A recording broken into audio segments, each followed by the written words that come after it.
Você já se perguntou o que faz uma região ser boa ou ruim? Nesse vídeo pretendo começar uma série de análises das regiões desse maravilhoso e vasto mundo dos Pokémon. Uma análise detalhada região por região para que possamos tirar a prova do que funciona e do que não funciona em cada uma delas. E como essa análise seria feita? Como podemos comprovar que uma região é de fato boa, mediana ou ruim? Embora alguns aspectos possam ser subjetivos, variando gosto e opiniões pessoais, existem elementos que podem ser considerados de fato inferiores ou superiores a outros. Por exemplo, o quão linear é a região durante o jogo, e o quanto ela nos permite explorar durante a aventura. O quão diversas são as rotas da região. Elas mesclam variedades de biomas e Pokémon? Ou são todas linhas retas parecidas? A ideia não é comparar uma região com a outra, nem afirmar se uma região é superior ou inferior a outra região. Isso podemos fazer ao final dessa série, quando já tivermos analisado a todas as regiões e, portanto, teríamos argumentos registrados e debatidos para apoiar tal tese ou afirmação. Não. O intuito dessas análises é entender cada região, destrinchar seu corpo e ideias para que possamos ter total noção do quão boa a região é, baseado no que ela nos apresentou. Como você pode ver pela duração do vídeo, não estou brincando quando digo que será uma análise detalhada, afinal, para aqueles que já são da casa, é por essas e outras que vocês gostam dos vídeos do canal. E quem for novo por aqui, aproveite para subir a bordo e desfrutar dessa nova jornada com a gente. A análise de uma região passa por avaliarmos a estética, ou o design dela como um todo, das cidades, rotas, cavernas, florestas e todos os outros locais do mapa, assim como o quão prática é a locomoção pela região em questão, o quanto ela te incentiva a explorar o mapa, sua cultura, lore, imersão, diversidade de Pokémon. E claro, não podemos deixar de fora os líderes de ginásio e Elite 4, assim como dar uma pincelada na sempre maravilhosa trilha sonora local. Vou estar mencionando na análise elementos de outras versões de uma região, caso ela já tenha sido refeita em um remake. Não necessariamente me aprofundarei nas diferenças entre essas versões, mas vou mencionar quando algo relevante tiver sido implementado. É importante salientar que eu não estarei usando o anime como base dessas análises de regiões, porque isso tornaria tudo mais confuso e bagunçado, visto que nem todas as regiões foram bem exploradas no anime, e muitas das localizações extras criadas para a animação pertencem a episódios fillers, e aquelas que foram mantidas muitas vezes tiveram sua localização movida no mapa em relação à sua contraparte original. Vamos nos ater às regiões como foram concebidas nos jogos. E já que estamos nos atendo à mídia original da franquia, decidi respeitar a ordem de lançamento e começar essa série de análises em vídeo por Kanto. Vamos descobrir o quão boa essa região foi para dar o pontapé inicial na franquia. Então pega a pipoca, uma bebida, deixa o like no vídeo e vamos começar.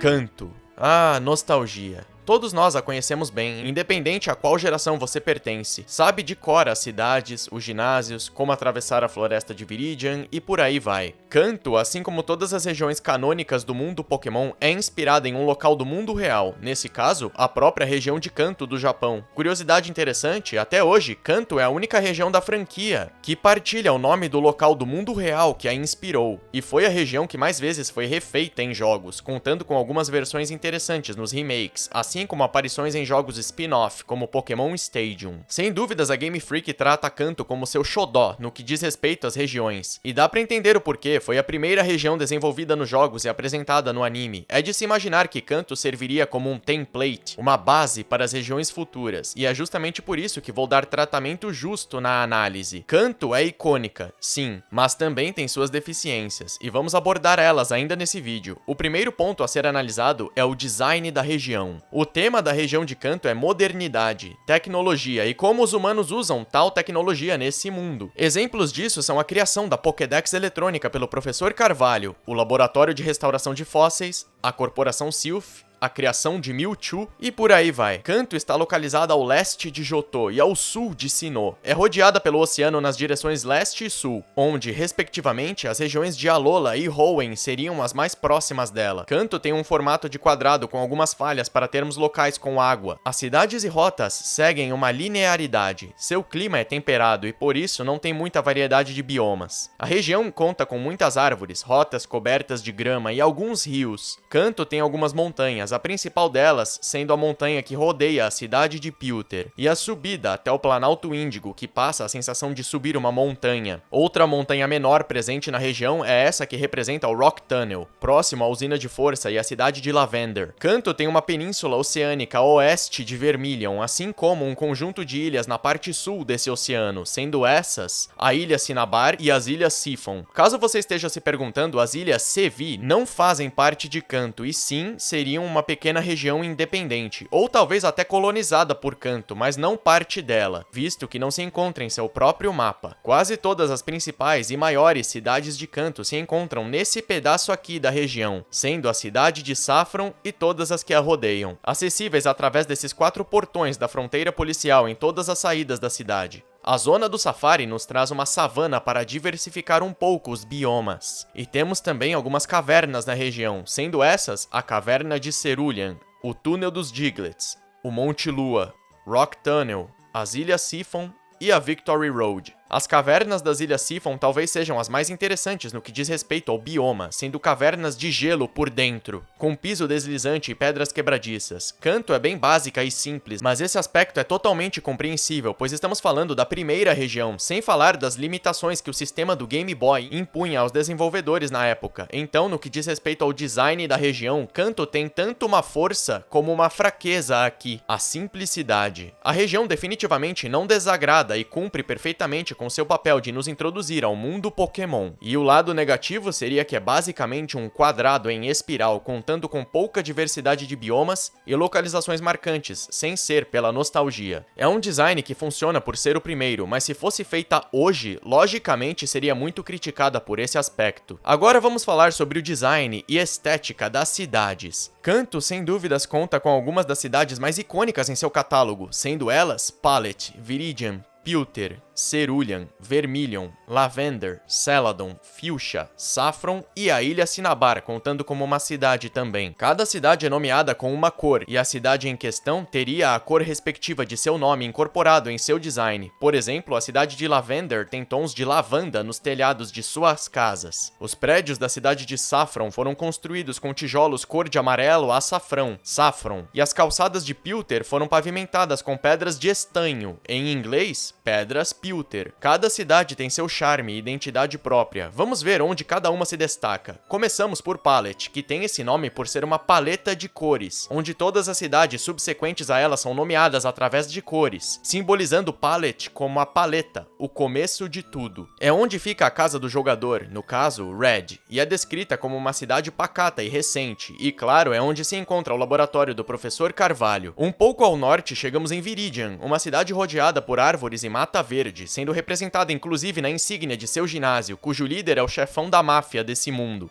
A academia de treinadores, ou escola, também fica em Viridian, mas nas gerações 2 e 4, quando 3 anos se passaram e depois de conhecermos Johto, você volta para cá, onde a escola foi substituída por uma casa de batalhas, onde você pode treinar uma vez por dia em batalhas aqui. Mais ainda ao norte, Pewter é uma cidade descrita como calma e rodeada por pedras. Aqui você pode visitar o Museu de Ciência, contendo exposições de fósseis, um ônibus espacial e uma pedra da lua gigante que caiu do espaço na direção do Monte Lua, ao leste da cidade. Aqui você pode ganhar um velho âmbar, o fóssil que será restaurado em Aerodactyl mais à frente no jogo. E nas gerações 2 e 4 é aqui mesmo que você revive seus fósseis. Seguindo para o leste, chegamos na cidade de Cerulean, descrita como uma cidade linda, onde a água flui e as flores desabrocham. Num lago a oeste da cidade, você pode chegar na Caverna de Cerulean, e ao norte pode sair em outra rota de treinadores ao atravessar a Ponte Nugget. É em Cerulean que se pode comprar uma bicicleta, e não tá fácil pra ninguém, né? Rapaz, olha o preço desse negócio. Não é à toa que a Misty encheu o saco pra ganhar uma nova do Ash depois dele ter fritado a que ela tinha. Seguindo para o sul, chegamos em Vermilion, a cidade sulista banhada pelo sol laranja. Adivinha a cor e o formato da insígnia? Nessa cidade portuária temos obviamente um porto onde o SSN e outros navios levam os passageiros para outras ilhas e regiões. Existe um rumor antigo que você pode encontrar um Mew debaixo de um caminhão local, mas era tudo mentira, baseada num glitch antigo. É possível, na melhor das hipóteses, encontrar um biscoito nesse caminhão. É aqui onde temos o fã-clube Pokémon de Kanto. E se você tiver a paciência de escutar o presidente falar sobre o Rapidash dele por umas 4 horas, ele vai te entregar o voucher para ter acesso a uma bicicleta em Cerulean. Ao leste temos Lavender, uma pequena cidade coberta por uma camada de roxo. É aqui, claro, que temos a famosa Torre Pokémon, onde vemos inúmeras lápides e alguns Pokémon fantasmas locais. O mais assustador de tudo é que nas gerações 2 e 4, essa torre foi transformada numa torre de rádio. Poxa, olha aí a evolução tecnológica tirando o local de descanso dos Pokémon. A Casa das Memórias foi inaugurada no lugar do Pokémart local. E é aqui onde o cemitério se encontra agora. Então é aqui que o Hatchikate tá agora, Game Freak. Ainda em Lavender, temos a Casa Voluntária, fundada pelo Fuji. Sim, aquele velho que ajudou a criar o Mewtwo no anime. Só que aqui ele não morreu não, ele só perdeu os cabelos mesmo. E fundou esse local para ajudar os Pokémon desabrigados e abandonados a terem um local para serem cuidados. Indo mais para o oeste, vamos ter a cidade de Celadon, a cidade arco-íris, onde pessoas e Pokémon se reúnem. Já percebeu que as insígnias de ginásios são referências às descrições das cidades, né? A cidade é recheada de condomínios e apartamentos, incluindo o prédio da Game Freak. A maior estrutura aqui é a enorme loja de departamentos de Celadon, onde você pode comprar boa parte dos melhores itens dos jogos. Mas na opinião deste que vos fala, o aspecto mais interessante dessa bela cidade é o Cassino de Celadon, onde você pode desenvolver um vício nada saudável em máquinas caça-níqueis e trocar suas moedas por Pokémon raros. Mas o mais inusitado é que o esconderijo da equipe Rocket fica no subterrâneo desse cassino. Depois disso, vamos para o sul, visitar a cidade de Fuchsia, descrita nos jogos como uma vila histórica que se renovou. Ao norte da cidade, não apenas você pode conhecer o zoológico local com espécies de Pokémon raros à mostra, como também pode visitar o Safari Pokémon de Kanto, onde capturas inéditas o aguardam. Esse local foi transformado no Pal Park, na geração 4. Agora vamos um pouco ao norte para conhecermos a cidade de Saffron, a maior cidade de Kanto, conhecida como a cidade brilhante como a luz dourada. Essa metrópole foi baseada em Tóquio, no mundo real, e é uma cidade corporativa com o prédio sede da corporação Silph assumindo o palco central deste território. Essa corporação é pioneira e lidera o ranking de empresas responsáveis por desenvolver itens para treinamento Pokémon. Aqui você vai enfrentar a equipe Rocket mais uma vez, incluindo seu líder numa batalha. Na parte norte da cidade, você vai perceber que existem 2 prédios com estética de ginásio Pokémon. Isso é porque um deles é de fato o ginásio da cidade e o outro o dojo, onde você pode conseguir um Hitmonchan ou Hitmonlee. Teorias indicam que esse dojo uma vez já foi o ginásio da cidade, antes da treinadora psíquica Sabrina assumir como a líder representante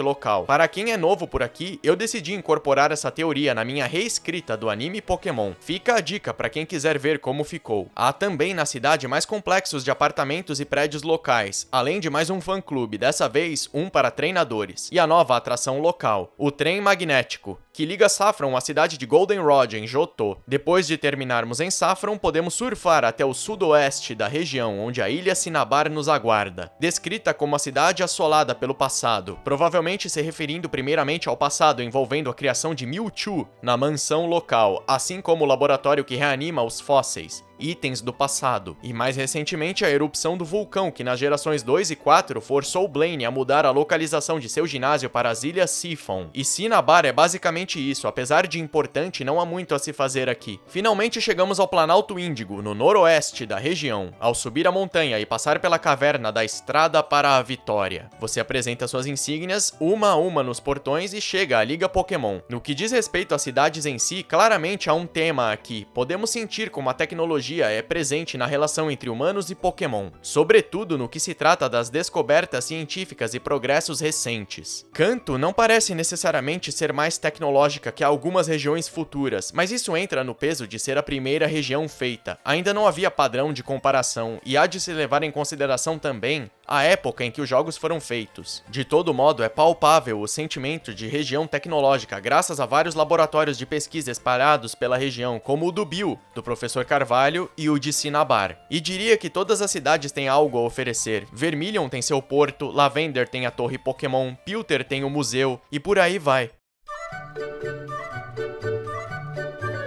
Agora vamos falar sobre o design das rotas e cavernas. Não vou me aprofundar rota por rota porque isso seria exagero, mas vou dar um panorama geral sobre elas e mencionar algumas poucas especificamente. Todas as rotas cantonianas seguem ordem numérica básica, começando pela rota 1 e terminando nas rotas 26, 27 e 28, que conectam Kanto a Johto. As rotas em Kanto são, em sua maioria, campos gramados com alguns pequenos rios, morros e poucas áreas montanhosas, conectando o ponto A ao ponto B sem muito trabalho. Se Se no aspecto visual as cidades de Kanto são bem únicas e diferentes umas das outras, o mesmo não pode ser dito das rotas. A maior parte delas são bem similares, combinando as características que citei há pouco, com poucas rotas se sobressaindo. Parando para analisar, as rotas 1, 3, 4, 9, 11, 15 e 18, podemos perceber que não há nada a se fazer nelas, a não ser pegar Pokémon e batalhar com outros treinadores. Poucas rotas de Kanto contam com algum incremento narrativo, visual ou prático para auxiliar elas a serem mais distintas umas das outras. Rotas como a 19 e a 21 são estruturadas de maneira similar às que citei, só que ao invés de mato e pequenos rios, temos um mar com pequenas ilhas de areia ou terra. A exceção a isso seria a Rota 20, que contém as ilhas Siphon. Já falamos mais sobre elas. A Rota 2 é interessante, pois conecta Viridian a Pilter, porém também contém a conexão com a Caverna dos Diglett, que pode levar o jogador de volta a Vermilion. Há também nessa rota uma casa onde você pode realizar uma das trocas do jogo com outro treinador, e também um local para conversar com um dos assistentes de pesquisa do Professor Carvalho, que vai lhe entregar o HM Flash. A Rota 5 é uma das mais clássicas e chamativas também, pela maneira como fica nítido uma sensação de descida de pequenos morros, o fazendo sentir que a área das montanhas do Monte Lua ficaram para trás, com Pilter e Cerulean, e você está pronto para descer até a cidade portuária de Vermilion. Mas outro incremento interessante dessa rota é a creche Pokémon de Kanto, onde você deixa seus Pokémon para treinarem ou procriarem. Há também o caminho subterrâneo que se conecta à Rota 6. Em contrapartida à excelente Rota 5, as rotas 6, 7 e 8 são basicamente iguais às anteriores, com um pouco menos de mato e contando com portas de acesso ao subterrâneo, mas nada além disso. A Rota 10 é bem legal, contendo as entradas da Power Plant, a famosa usina de força, e do Rock Tunnel. A usina, no caso, sendo acessível após conseguir o Surf. Talvez uma das rotas mais memoráveis de Kanto seja a Rota 12, que combina as pontes silenciosas de madeira com vários treinadores nessas docas ao sul de Lavender.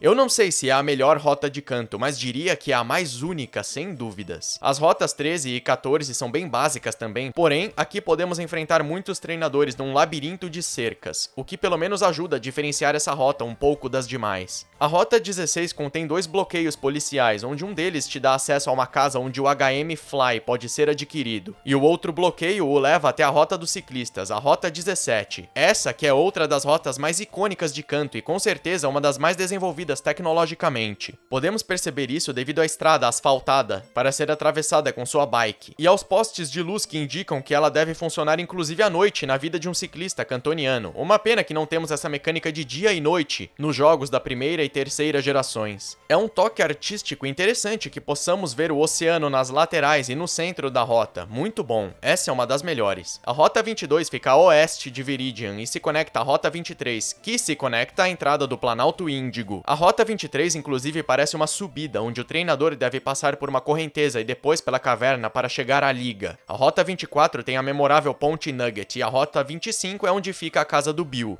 As rotas 26, 27 e 28 são inacessíveis, a não ser que você esteja jogando Kanto através das gerações 2 e 4, mas esteticamente não são muito diferentes do que vimos até aqui. Eu disse que não ia falar de todas as rotas, mas acabei passando por todas elas de uma maneira ou de outra, então agora vamos falar das cavernas de Kanto.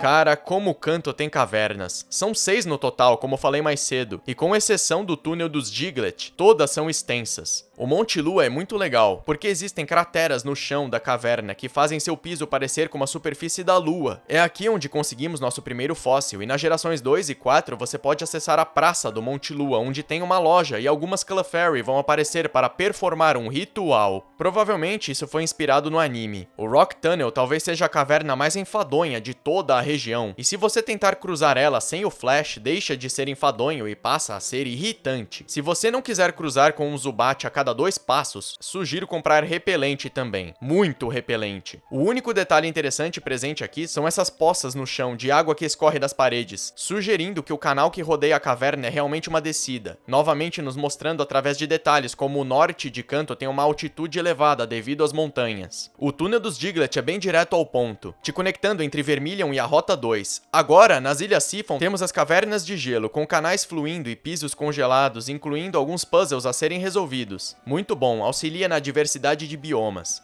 A Victory Road é uma combinação de vários obstáculos que já enfrentou para chegar até aqui, puzzles envolvendo os HM, treinadores e Pokémon mais fortes, e é basicamente isso, um teste final. Uma última tentativa do jogo de te irritar antes de chegar na liga. E por fim, a caverna de Cerulean. É opcional de se visitar, mas talvez seja a mais divertida das cavernas da região. Ela tem água fluindo pelos canais, pontes, puzzles, uma estética agradável iluminada pelos cristais e um grande incentivo para ser explorada. Falamos depois sobre esse incentivo. O saldo geral das cavernas de Kanto é que elas cansam rapidamente o jogador. Eu tenho a sensação de que passamos 1/3 desses jogos de Kanto dentro de cavernas. O Monte Lua, as cavernas Siphon e a caverna de Cerulean têm um saldo bem positivo, ao meu ver. As outras... No âmbito geral, tanto as rotas de Kanto quanto suas cavernas se tornam redundantes rapidamente. No começo é divertido quando se está conhecendo esses locais pela primeira vez, mas rapidamente pode se tornar repetitivo e com poucos elementos para inovar. Porém, na reta final do jogo, algumas das melhores rotas e cavernas entram em cena. Então eu diria que o miolo de Kanto sofre com repetição de cenários, mas o primeiro e o último terço se destacam positivamente. Ou pelo menos não cansam tanto assim.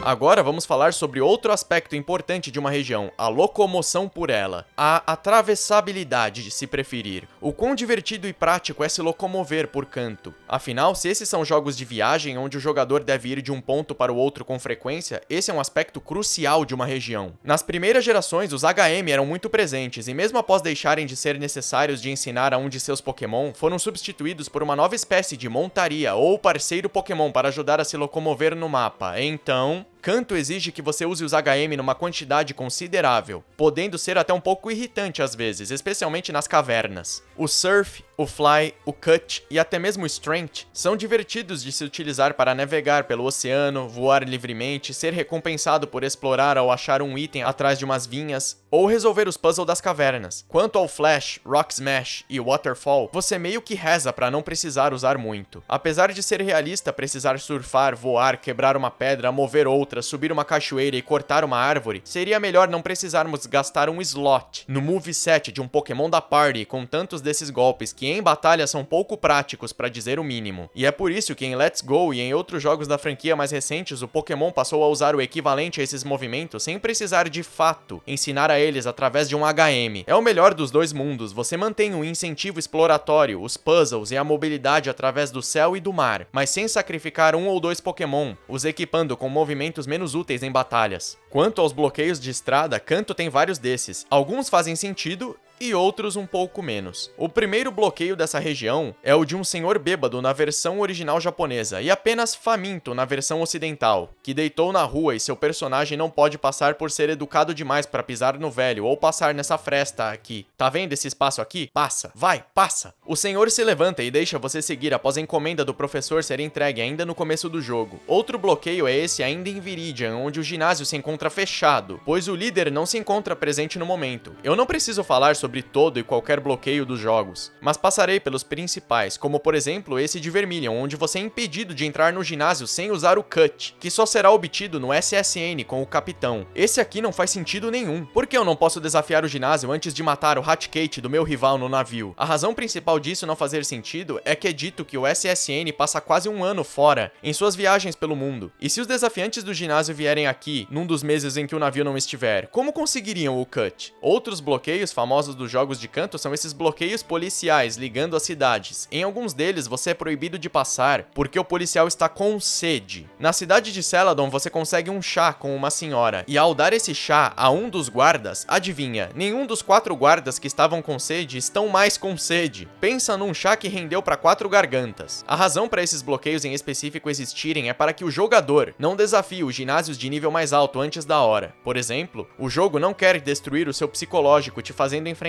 a Sabrina antes da Misty. É para isso que existem os caminhos subterrâneos, assim você pode burlar esses bloqueios em determinada parte do jogo, mas em troca você vai ter que andar muito mais e cruzar o Rock Tunnel, entre outros locais. Mas sinceramente, esse aspecto é positivo. Se você quer cortar caminho e burlar o bloqueio, o jogo te força a literalmente não cortar caminho, te obrigando a andar 5 vezes mais, explorar, batalhar e treinar mais também. Genial! E ainda assim, mesmo que você circule essa parte da região e saia em Lavender, se tentar tentar ir ao sul, você vai esbarrar num Snorlax bloqueando a rota. Essa é clássica. Esse Snorlax vai ficar dormindo até você obter a Pokéflauta, mas para isso precisa primeiro do Silph Scope, que requer progressão no jogo para ser obtido, ou seja, o jogo te obriga a explorar para continuar. Eu particularmente adoro isso. Sei que muitos não gostam, mas o que me faz adorar esse aspecto dos bloqueios de Snorlax é justamente essa característica clássica de um dungeon RPG, onde você tem que chegar num local para atingir seu próximo objetivo, cumprir a quest principal. Mas para poder fazer isso é necessário um item, que te obriga a pegar um caminho mais complicado para obtê-lo e, consequentemente, força o jogador a evoluir, superar seus limites, ganhar experiência e subir de nível, conhecendo mais do mapa e de seus personagens para que quando obtiver o item, libere o bloqueio, após dar a volta no mapa e finalmente possa cumprir a quest principal, após ser meio que forçado a uma side quest, ou missão secundária, que completa a principal. Eu adoro isso, faz parte da progressão, apesar de parecer o contrário por te atrasar, entre aspas, só que esse atraso é na verdade o período do jogo onde você mais vai evoluir como jogador e conhecer mais do mapa. Só gostaria que a desculpa dos bloqueios policiais fosse uma melhor do que estou com sede, mas o bloqueio dos Snorlax funciona e funciona bem. Sem falar que ao abrir o bloqueio policial, você pode basicamente desafiar os ginásios na ordem em que bem entender. Muito legal. O transporte em si funciona bem também. O tênis de corrida ajuda bastante a acelerar a caminhada e a bicicleta será sua melhor amiga nessa região. E usar o surf e o fly com certeza é prazeroso, embora demore um pouco para desbloquear esses HMs. Temos um navio, um trem e Pokémon sendo usados como transporte. Muito bom. No quesito locomoção e transporte, Kanto fica na média. Nada incrível, mas nada mal também. Vamos para o próximo tópico da análise, incentivo exploratório. Todas as regiões têm itens escondidos, side quests pós-jogo e até Pokémon lendários a serem caçados e capturados. Mas o que mais há para ser feito? De que maneira Kanto incentiva o jogador a explorá-la, além dos pontos cruciais da história do jogo? Bom, em Celadon temos o cassino, onde podemos jogar para conseguirmos TMs raros, e Pokémon como Porygon, Scyther, Dratini, etc. Mas os lugares mais interessantes para serem explorados seriam a zona do Safari, onde você pode tentar pegar Pokémon raros, a Power Plant, onde Pokémon elétricos e em especial Zapdos pode ser encontrado. Os outros dois pássaros lendários podem ser encontrados nas Ilhas Siphon, no caso de Articuno, e na Victory Road, no caso de Moltres, em Red, Blue, Yellow e Let's Go. Em Fire Red, Leaf Green, jogos da geração 3, Moltres pode ser encontrado nas Ilhas Sevi. Outro local interessante é a mansão abandonada da Ilha Cinnabar. Aqui pode-se encontrar alguns bons Pokémon, assim como um diário antigo contendo relatos sobre a criação de Mewtwo, Pokémon esse que pode ser encontrado na caverna de Cerulean. Mewtwo teria se isolado lá após se desentender com os humanos em busca de entender o que e quem ele é. A recompensa por explorar esses locais com certeza vale a pena. Em Fire Red e Leaf Green, uma das 3 feras lendárias vai começar a rondar pela região após derrotar Elite 4 e campeão, e a fera seria aquela com vantagem ao seu inicial. Além disso, você pode explorar as Ilhas Sevi, que, como eu disse antes, não faz parte da região e por isso não vou detalhá-las. Podemos falar sobre elas num vídeo separado depois, mas com certeza é um belo acréscimo no quesito exploração. Infelizmente, nos jogos das gerações 2 e 4, muitos prédios e áreas de canto se tornaram inacessíveis, provavelmente porque já tínhamos Johto nesses mesmos jogos, e o Game Boy Color talvez não comportasse mais detalhes em sua memória. Mas o mesmo não se aplica para o DS em Heart Gold Soul Silver. De todo modo, a geração 3 continua sendo a melhor maneira de vivenciar a região de Kanto, mesmo após tantos anos. No incentivo exploratório, essa região não decepciona. Há coisas o bastante para se fazer e, embora muitas outras regiões superem Kanto nesse aspecto, é mais mérito delas do que demérito cantoniano.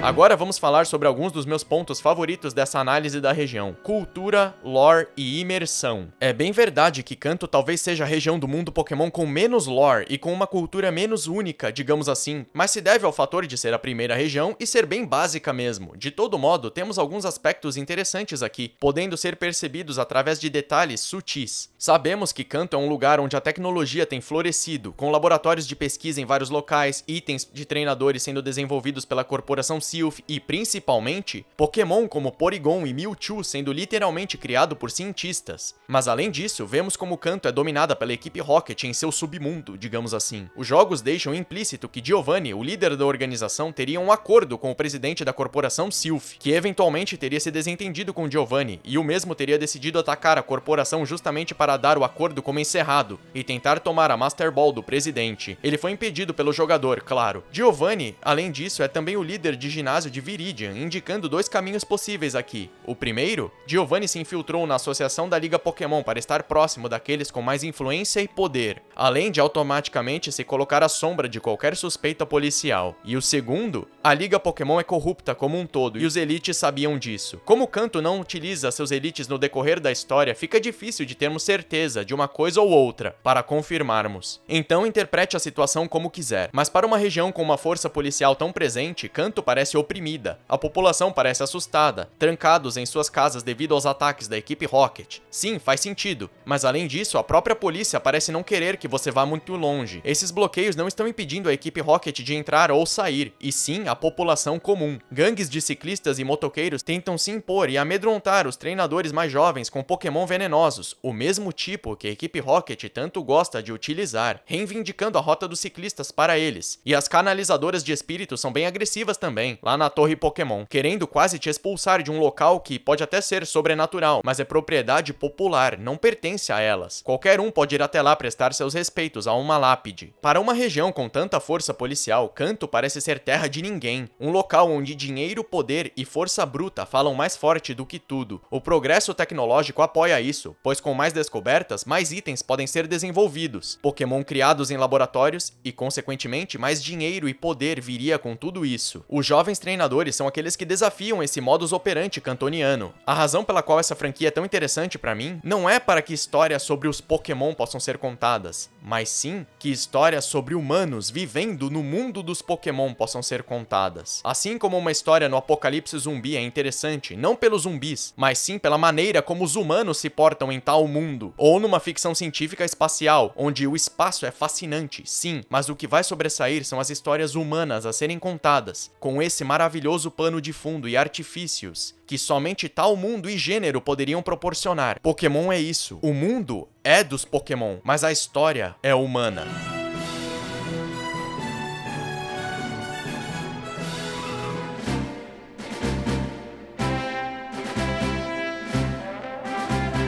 O próximo tópico é a diversidade de Pokémon. Quando me refiro à diversidade nesse caso, não falo sobre a Pokédex em si e a variedade de Pokémon de outras regiões inclusas aqui, até porque Kanto começa com os 151 Pokémon da primeira geração, e é isso. Ela tem uma desculpa para não contar com Pokémon do exterior, e recebe uma colher de chá nesse aspecto da avaliação. Portanto, me refiro na realidade à diversidade de espécies disponíveis em determinados locais dentro da região. E claro, o que conta aqui são os jogos onde Kanto foi a região protagonista, afinal é uma análise de Kanto. Então, na diversidade de Pokémon, o que vale são os jogos Red, Blue, Yellow, Fire Red, Leaf Green e Let's Go Pikachu e Eevee. Como sabemos, as primeiras rotas dos jogos contam com opções limitadas de Pokémon para nos habituarmos com espécies mais simples primeiro e ir expandindo o leque com o passar da jornada. As rotas iniciais geralmente contam com o pássaro regional, o roedor regional, o inseto local e mais alguns de nível baixo, então é comum encontrarmos com PJ, Caterpie, Rattata e Weedle logo de cara. Antes de chegarmos em rotas no miolo do jogo, você já terá encontrado Spearow, Mankey, Nidoran macho e fêmea, Oddish, Sentry, Ekans e Bellsprout. Antes dos ginásios mais pesados, também já terá cruzado com Jigglypuff, Clefairy, Drowzee e Meow. Alguns dos Pokémon citados nas primeiras rotas estão presentes no jogo inteiro. Algumas espécies mais interessantes podem ser encontradas em menos rotas, como Growlithe, Vulpix, Doduo, Voltorb, Venonat e Abra. Teria sido tão bom termos um Psyduck, Koffing,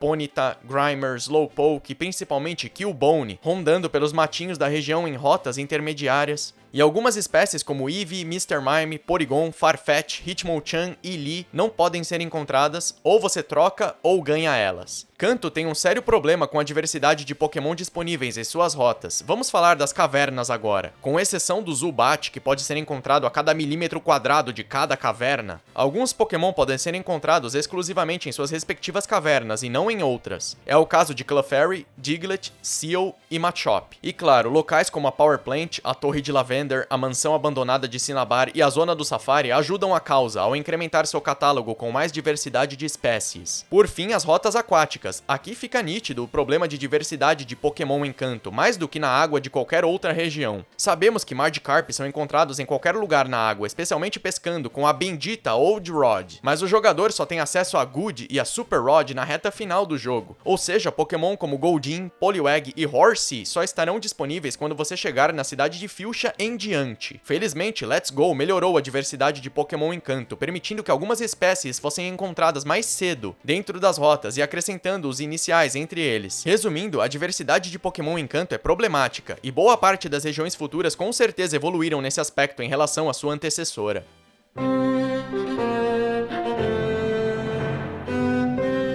O próximo tópico da análise é a das classes de treinadores, em especial líderes de ginásio e Elite 4. Todos aqueles que são especialistas em algum tipo. Portanto, o campeão Blue, que usa tipos diversos, não será incluído na análise. Vamos ver se esses líderes de ginásio fazem sentido pela proposta da região. Primeiro temos o Brock, líder do ginásio de Pilter e especialista no tipo Pedra. E isso sim, faz sentido, pois Pilter é uma cidade rodeada por montanhas e pedras, utilizando elas inclusive tematicamente e esteticamente no design local. Temos o museu com os fósseis e a cor de pedra bem presente também. A seguir temos Misty, especialista nos tipo água. E a líder de Cerulean. Também faz sentido, pois a cidade é rodeada por água, e a cor de sua insígnia é representada na cidade com clareza. O terceiro é o Tenente Surge, líder de Vermilion e especialista nos tipo elétricos, e novamente faz sentido, pois ele é um ex-militar cuja vida foi salva por Pokémon elétricos, e Vermilion é uma cidade portuária. Eu consigo fazer uma conexão temática entre soldados militares e um porto, por exemplo, então, sem problemas aqui. Erika é a líder de Celadon e especialista nos tipo grama. Essa é a mais simples, pois Celadon é uma cidade com muita grama dentro dela e fora também. Então, seguindo, chegamos em Fuchsia, onde Koga é o nosso especialista nos tipo venenosos. Essa talvez seja a mais difícil de se fazer uma conexão, pois podemos argumentar que veneno só teria algo a ver com Fuchsia se estivéssemos falando do Safari, e mesmo assim, tematicamente, pode não fazer tanto sentido, a não ser que estivéssemos falando de um pântano peçonhento, algo inclusive que eu incorporei na série de Pokémon do canal, mas fora isso, Fuchsia não tem muitos elementos que nos faça pensar em veneno. Em Saffron, a líder é Sabrina, especializada nos tipos psíquicos, e faz sentido, pois ouro, a cor dos tijolos da cidade, praticamente assim como a da insígnia do ginásio local, é a cor associada a poderes psíquicos na vida real, apesar de Pokémon usar o roxo ou magenta. É por isso, inclusive, que Golduck é chamado assim, Gold de ouro e Duck de pato, mesmo sendo tipo aquático e não sendo dourado. A razão pelo nome dele ser Golduck, para quem não sabia, é devido à sua habilidade de usar golpes psíquicos, e a cor dourada estar associada a tais habilidades. Na ilha Cinnabar temos o especialista dos tipo fogo, Blaine. Ele se encaixa aqui perfeitamente, visto que o local tem um vulcão e que posteriormente a ilha seria queimada por ele. E por fim temos Giovanni, o líder do ginásio de Viridian e especialista nos tipo solo ou terrestre, chame como quiser. E esse faz total sentido também, visto que Giovanni é um cara bem pé no chão. Não, brincadeira. A razão pela qual o tipo de Pokémon que ele usa e a insígnia de seu ginásio combinam com ele tematicamente se dá pelo seu nome. Para aqueles que não sabem, o nome original em japonês do Giovanni é Sakaki. O que isso tem de mais? No Japão existe uma planta ou árvore conhecida como Sakaki. É sagrada em alguns lugares da cultura asiática, especialmente no Japão, e vejam, essas plantas podem ser encontradas nos escritórios onde encontramos Giovanni, em seu esconderijo, e em vários outros locais, simbolizando que sua presença alcança toda a região. E outro detalhe impressionante é que as árvores Sakaki podem ser encontradas no Japão em meio a florestas de carvalho, gerando um contraponto com o mentor positivo desses jogos, onde o carvalho seria uma influência positiva ao jogador e Giovanni uma negativa. Legal, né? Quanto ao tipo solo, eu brinquei com o fato dele ser pés no chão, mas de fato, uma mente racional e criminosa como a de Giovanni se apoia em algo sólido para se sustentar. O jogador se apoia em carvalho, raízes fortes, e Giovanni no chão, sem raízes. Ironicamente, aí sim fazendo um contraponto intencional com sua insígnia e nome. Ele deveria ter raízes fortes, como uma árvore Sakaki, mas não tem, representando suas falhas, e que seus valores, suas raízes, foram arrancados do chão há muito tempo. Bomba Nerd é cultura, meu amigo. Então, tematicamente, quase todos combinam com suas respectivas cidades e insígnias. Chega a ser engraçado que o Koga seja aquele que botei em dúvida, pois é o meu líder favorito da região. Quanto à Elite 4, Lorelai e Bruno se encaixam muito bem aqui. Lorelai vem das Ilhas Sevi, na geração 3. E mesmo antes dessa confirmação, podemos associar seu tipo gelo às Ilhas Sifon e seu bioma diferenciado, assim como podemos associar Bruno ao dojo de lutas de Saffron. Quanto a Agatha, sabemos que seu tipo especializado é o fantasma, embora ela use muitos tipos venenosos, incluindo seus fantasmas que partilham desse tipo, de maneira secundária, justamente pela falta de opção de fantasmas em Kanto, mas podemos associar que ela represente as cores e o tipo de Lavender. Independente dela ser vir de lá ou não. Lance é outro caso curioso. Sabemos que o tipo dragão, assim como o fantasma, tem poucas opções em Kanto, e daí surgem aquelas teorias de conspiração, de que o Lance é o elite de tipo voador. Balela, Lance é um mestre de dragões, em especial dragões e pseudo-dragões aéreos.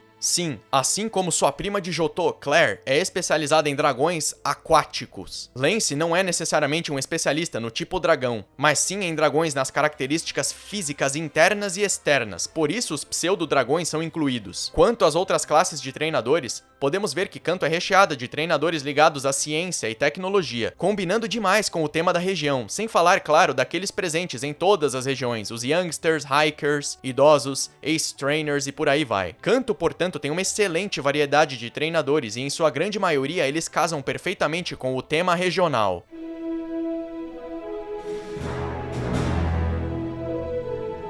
O aspecto final da análise da região será a música e como ela auxilia na ambientação. Pokémon é simplesmente uma das franquias mais abençoadas musicalmente falando. É muito raro algum jogo ou região deixar a desejar nesse aspecto. Música tem o poder de nos conectar a um jogo, uma obra, de nos fazer sentir nostalgia, felicidade, tristeza, medo, e no que diz respeito à música de Kanto, ela é simplesmente icônica. Todos conhecemos a música da cidade de Pallet.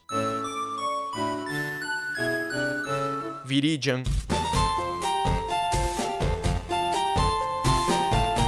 Cidade de Cerulean.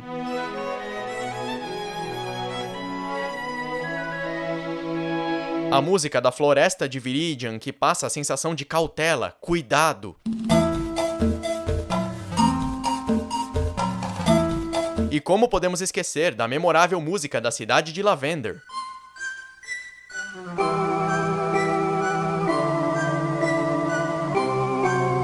Isso aqui é capaz de botar qualquer criança pra correr, assombroso de bom. Sem esquecer dos temas misteriosos da mansão abandonada, da Power Plant. Os temas das rotas são capazes de nos fazer sentir alegria, empolgação e a crescente sensação de triunfo, de vitória, de algo épico, uma jornada sendo escrita.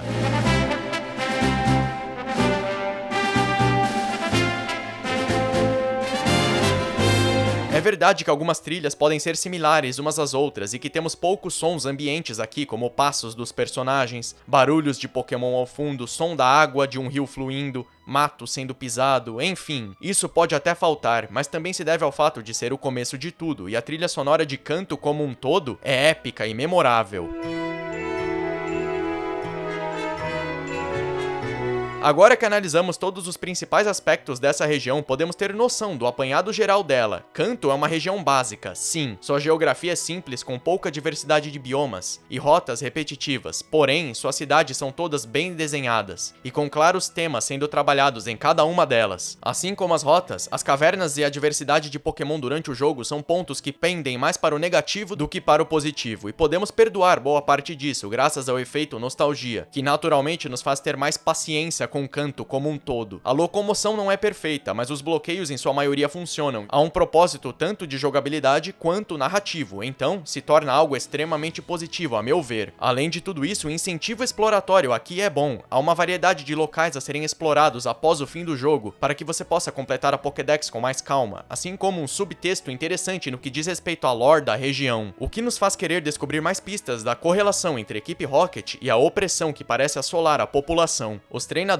casam bem com seus tipos e cidades em geral, assim como a música enriquece a experiência ao máximo. Com tudo isso, podemos afirmar que Kanto não escapa de ter seus problemas, mas é com certeza uma região base ideal para se começar a jogar, conhecer a franquia, assistir o anime e mesmo se contar uma história, pois justamente por sua natureza básica, Kanto permite a um autor ou criador contar uma história onde a trama em si deva brilhar. Kanto é o começo, que é extremamente nostálgico e divertido, capaz de tirar um sorriso de seu rosto, e isso ela faz muito bem. Então, da próxima vez que jogar pela região de Kanto, vai observar algumas das coisas que analisamos aqui? Comente seus pensamentos sobre Kanto e o que achou da análise, se alguma coisa foi nova pra você. Se quer que eu faça uma análise de Jotô, deixe seu like, comente no vídeo, compartilhe ele em suas redes sociais e se inscreva no canal se for novo por aqui. Como pode imaginar, um vídeo como esse leva muito tempo pra ser feito, passando pelas fases de pesquisa, coleta de dados e imagens, gravação e edição. Então, se possível, ajude a tornar esse vídeo numa série de análises. Recentemente chegamos aos 20 mil inscritos do canal. Muito obrigado a todos por acompanharem, assistirem aos vídeos e interagirem nos comentários. Vamos rumo aos 30 mil agora. Quem tiver interesse em se tornar membro, o link estará na descrição desse vídeo. Valeu pela companhia, vou ficando por aqui e até o próximo vídeo do canal. Falou!